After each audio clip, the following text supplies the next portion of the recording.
Picture a luxury hotel in Jaipur, India. A quiet hallway, a locked laptop in a safe.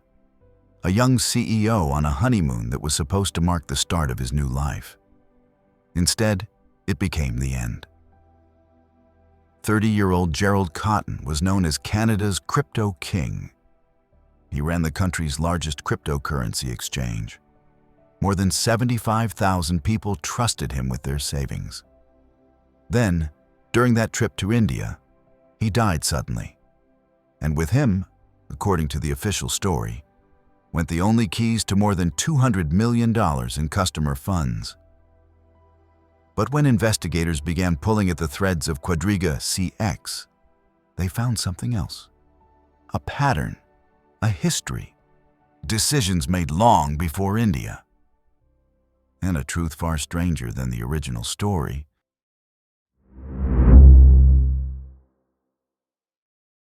Before he ever touched crypto, Gerald Cotten lived online. Forums, message boards, hidden corners of the early internet. That's where he met the people who would shape everything that came next. He spent his teenage years on obscure online forums, places where nobody used real names. Talk Gold, Black Hat World, spots where you could buy stolen credit cards, fake IDs, offshore companies. The original dark corners of online finance. On those same forums was another young man. He went by other names at the time. Later, he would be known as Michael Patron. According to court records and media investigations, Patron had already crossed paths with the law over online identity and financial fraud under a different name. He knew how to move money in the shadows, how to route funds through offshore processors, how to clean dirty balances until they looked brand new. On those forums, Gerald and Michael found each other, not in a university incubator, not in a startup accelerator, in the world of early internet cons. They learned the same skills, the same tricks, the same language. They were not building a product. They were learning how to separate strangers from their cash. Years later, when Bitcoin arrived, they already had everything they needed.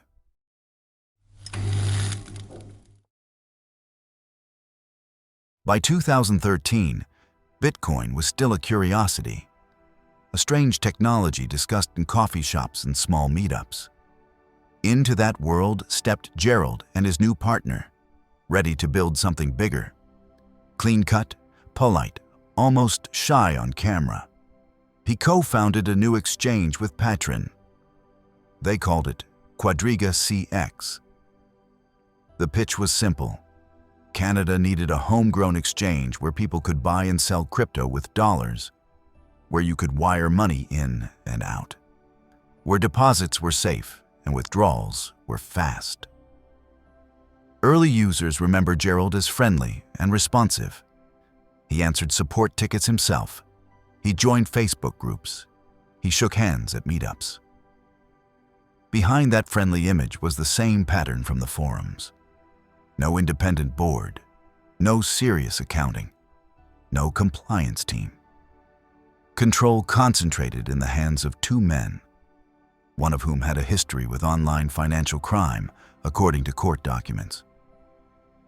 Quadriga grew anyway, because in a bull market, nobody wants to slow down and ask questions. When the number goes up, trust is automatic. Gerald and Michael built the perfect business for that moment, an exchange that looked just real enough.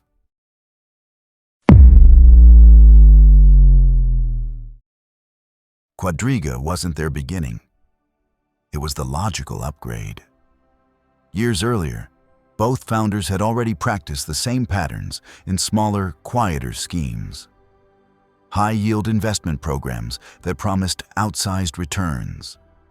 Online exchanges that routed funds through murky payment processors like Liberty Reserve.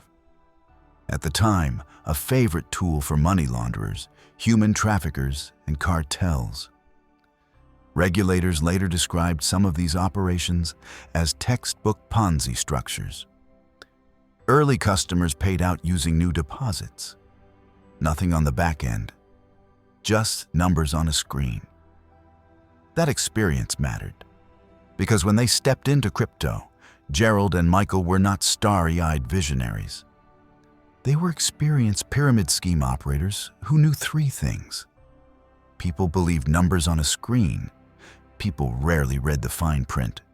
And if you can keep deposits flowing, reality can be delayed for a very long time. For a while, Quadriga looked like a success story. Volume grew, deposits surged, Bitcoin hit new highs. On paper, it was one of Canada's great tech wins. But even during that boom, cracks showed. In 2017, a smart contract error caused the loss of millions in Ether deposits. One of the first public signs that Quadriga's systems were unstable behind the scenes. In reality, the con was already running.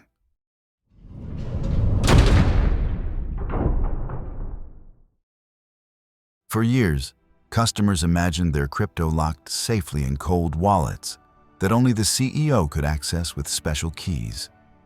Offline, untouchable. The truth was far simpler. The vault they believed in never really existed. When independent monitors and regulators later dug into the data, they found almost nothing behind the curtain. There were no properly managed cold wallets with huge reserves sitting untouched. There were a handful of addresses that had once held funds, but those had been drained months before. For years, Gerald moved client money to accounts on other exchanges under his control. He traded it like a personal account. He speculated on risky coins with high leverage. He pawned the future of his customers on the casino of the open market. When he lost, he did what he had done in earlier schemes. He created fake balances on Quadriga, credited himself with imaginary crypto, and sold it into real buy orders from real customers. One Canadian regulator later described Quadriga as an old-fashioned fraud wrapped in modern technology. It was not hacked. There was no sophisticated cyber attack. There was only a single person fabricating numbers in the database. While all this was happening, his co-founder was slowly stepping out of the picture. By 2016, Michael was off the public stage, saying he had sold his shares and left the company. Records show he still held a significant stake around that time, and regulators later noted that most customer deposits and most losses occurred after his departure. That timing raised questions about how much he knew and how much responsibility he carried. However, Gerald stayed, alone, in full control. And when the market turned against him, the gap between the numbers on screen and the money that actually existed became impossible to hide.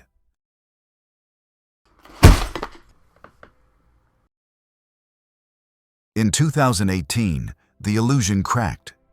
Bitcoin crashed. New deposits slowed. Canadian banks started asking questions.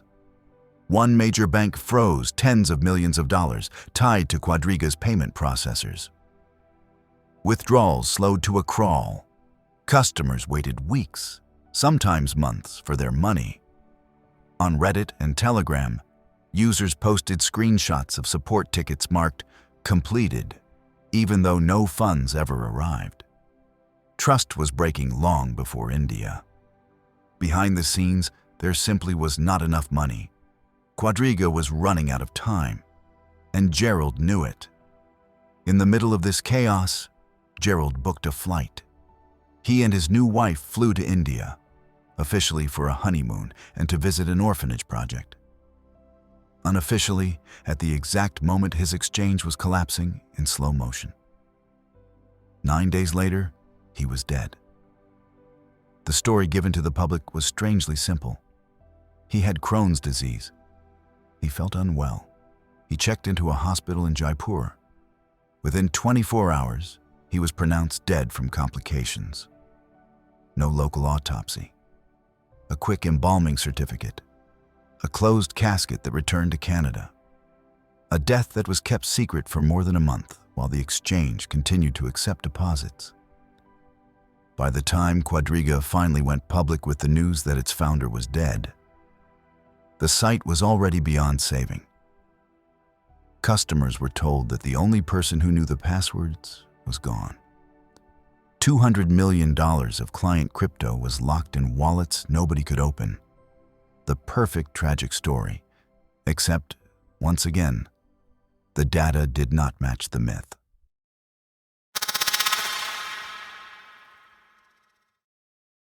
When forensic investigators from Ernst & Young finally opened Gerald's laptop, the mystery changed. What they found inside didn't confirm the official story. It destroyed it. The so-called cold wallets that everyone thought held the missing millions had been emptied long before Gerald's trip to India. Some had not held meaningful balances since early 2018. Others showed a clear pattern. Money in from customers, money out to other exchanges controlled by Gerald. There was no treasure locked in a vault. There was nothing to unlock. When court-appointed monitors reviewed Quadriga's financials, they reported roughly 28 million Canadian dollars in remaining assets against liabilities exceeding 215 million Canadian dollars. More than $200 million in customer funds were missing. Not lost in a hack, but already gone by the time the company collapsed. Quadriga did not collapse because its founder died with the passwords. It collapsed because there was no money left. For years, customers had been looking at fake balances that were not backed by real crypto. Their coins had already been traded, lost, or withdrawn. The death in India did not create a disaster. It froze a crime scene at the exact moment when the numbers could no longer be faked.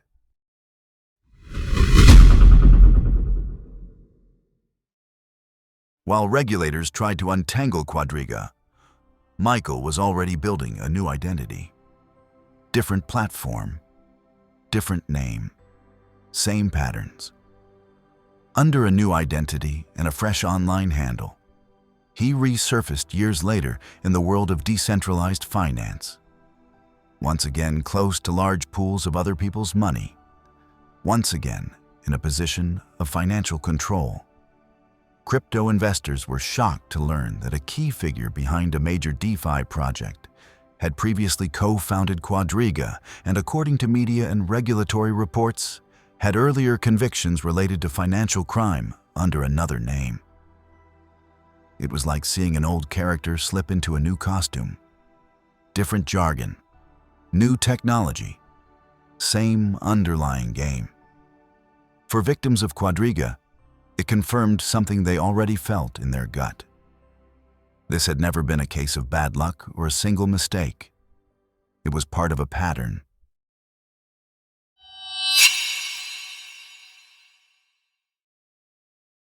As the truth came out, the doubts grew. Not just about the money, about the death itself.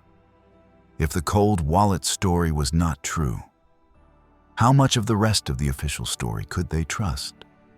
Lawyers representing Quadriga creditors formally asked the Canadian police to exhume Gerald Cotten's body.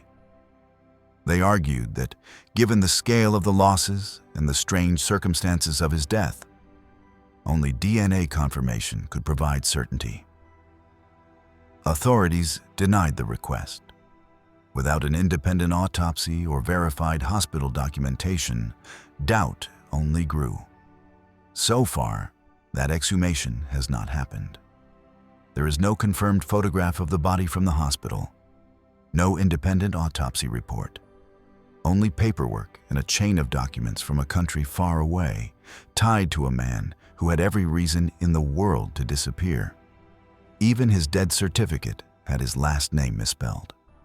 Was Gerald Cotten truly a sick man who died young, trapped in a scheme that got out of control?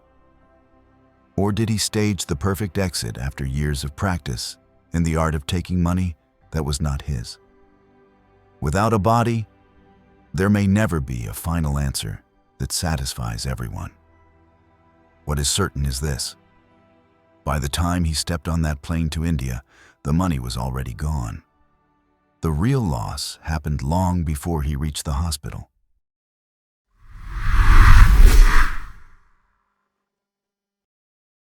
Quadriga CX is often described as crypto's biggest mystery.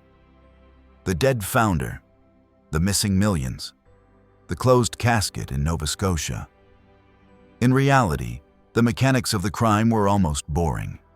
Fake balances, internal accounts, hidden losses. Classic fraud patterns from the old online world, wrapped in the excitement of digital money. Two young men met on shady forums and learned how to move money without leaving fingerprints. One of them built a public image as a friendly Canadian entrepreneur. The other learned how to change his name and surface again in new projects when the old ones burned down. Behind the headlines, it is not a story about technology. It is a story about trust. Trust in websites. Trust in balances on a screen. Trust in founders we never meet. In the end, this is what Quadriga really proved. Quadriga was never a mystery of technology. It was a story of trust placed in the wrong hands. In a system where money can move at the speed of light, the slowest part is still human greed. And when you give the wrong person your keys, it does not matter if the vault is a steel door in a Swiss bank or a cold wallet on a laptop. The result is the same. The money is gone. If you want to keep exploring the world where money hides danger and trust becomes a gamble, subscribe. This is the Lux Chronicles, and this was the story of the lost crypto king.